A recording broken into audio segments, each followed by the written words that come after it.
It's over. The interrogator electrocuted the human again. The biped screamed out in pain from the vaults as I stand behind the glass watching the human's vitals. His heart won't be able to take another shock. It is beating fast and becoming erratic by the second. If not through cardiac arrest, then heart failure will kill him. F is done. Your species is finished. No point in resisting. It was true. I witnessed the fall of the last human bastion on Earth. I watched those walls crumble, the towers fall and the ground blast. I've inspected hundreds of human bodies, read the statistics, analysed the reports. Earth, the home of humans, is torn apart. After decades of war, the humans have put up a valiant effort against our attacks. At first we only wanted to enslave the humans, just like we had enslaved the griffins and salamanders. We committed agents onto Earth, manipulated their leaders and elites, but they continue to resist. The humans were capable of defending their soil from our infiltrators. After a decade, they had mastered tracking, arresting and killing our kin. It was impressive.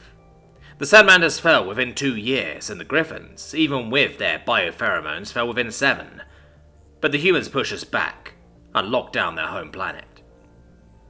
We began preparing for a more direct approach, but the humans began preparing as well. They sent thousands of ships into space, established tens of outposts and habitation modules, mined the celestial bodies of the solar system, and built their military presence. As is in their nature, they were still splintered within, but masterful maneuvering kept them down the path of resistance. A decade after, we scaled down infiltration missions, and instead began sending combat task forces to low Earth orbit. The humans had built a fleet of their own. Imagine our shock when we discovered that it was a close fight. The human ships were more maneuverable. Unfortunately, they lacked the Delta V to fight in orbit. In 3 years, our fleets were positioned in low Earth orbit, and we sent down occupational forces. Yet again, the humans fought back. We landed in what they call China, in the middle of a desert. There it was easy to subjugate the remote villages and settlements. We faced contact with organized resistance. The PLA had arrived to push us back. Compared to their ships, their land forces were pathetic. In each confrontation and engagement, human battalions were easy to dispatch. We gained ground, expanded into Mongolia and south towards the high mountains. We put all of our forces into bulk at the foot of the large mountain range. It was there that the humans did the unthinkable. They launched a tactical nuclear strike and decimated our army, crippling our ability to fight. Then a combined Chinese, Indian and Russian force pushed us back to our forward base, and eventually back into orbit. We interrogated our human contact aboard the flagship of the Second Fleet. They had assured us that they would not use nuclear weapons on their own planet. It was there that they revealed themselves as a double agent, citing that our mistake was to think humans will not annihilate themselves to annihilate us. And they proved to use a second time by detonating an antimatter bomb on board the ship, engulfing the Second Fleet. It was then clear to us that humans will never submit until there is nothing left. Nothing left to defend, nothing left to cherish, nothing left but their broken homeworld and scarred bodies. We escalated. Orbital bombardments, terror attacks, landing more and more of our troops on Earth's soil, trampling human bodies beneath our feet. Today, we've won. Earth is conquered, and the humans broken. But we did not want to return empty-handed. The entire objective of our subjugation was to enslave the humans. If we do not return with some human slaves, we'd be shamed. At least, with some human slaves, we'd be able to breed them up, but if we bring none, this mission is all for nothing. It expanded our entire arms and resources to destroy a planet to make a species extinct. Not very productive. Where's the rest of your kind?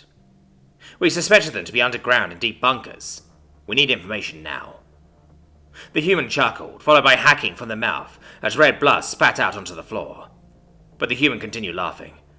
Oh, gory, gory, what a hell of a way to die.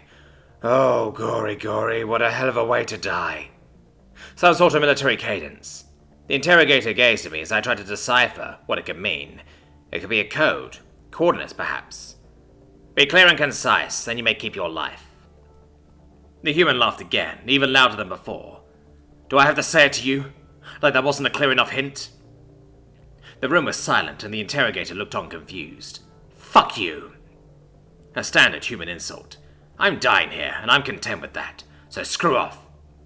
I couldn't come up with anything, so I waved to the interrogator and he raised the electricity. The shock coursed through his body and fired his heart, falling limp. Bring the next one. And my colleague dragged the human body out to fetch the next one. I turned to my other instruments, one being a light packet interceptor. The humans used them for long-range communications, so it was useful. But recently it's very quiet, and understandable. They've been destroyed, after all. It chimed up, and I gazed into it. I turned the amplifier to get a clear broadcast, then played it back. The screen shifted, and showed a human astronaut helmet. The victor is not victorious, until the vanquished does not consider himself so. It is not over. Every resource shall be utilized, every hurdle overcome. Every injustice will be repaid 100, and then 1,000 times over. And when we finally meet those responsible for the murder of billions in the field of battle once more, we'll bring down upon them 100 hammers of justice and 100 missiles of revenge. Mercurians, our home needs us. And when Earth has been reclaimed and the alien invaders beaten back, the entire galaxy will know that they came to the wrong neighborhood and knocked on the wrong door.